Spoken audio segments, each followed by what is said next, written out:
Hello hi friends, చూడండి రెగ్గాయలు ఇంటికాడ చిన్నప్పుడు ఇప్పుడు ఏరుకున్నారో చెట్ల కింద ఏం రాలి పెట్టినాయో.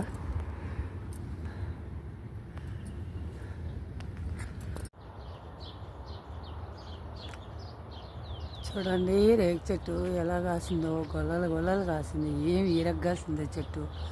హాయ్ ఫ్రెండ్స్, చూడండి ఏమున్నాయి కాయలు. అబ్బబ్బబ్బబ్బ ఏం కాయలు ఉన్నాయో చూడండి. చెట్టు నిండా కాయలే, ఆకులు ఎన్ని ఉన్నాయో కాయలు కూడా అన్నీ ఉన్నాయి. ఫస్ట్ టైం చూడడం ఇలా కాసిన చెట్టు నేను. చూడండి, మీరు కూడా ఇలా చూస్తుంటే రేగి చెట్టు కామెంట్ పెట్టి లైక్ చేసి షేర్ చేయండి ఫ్రెండ్స్.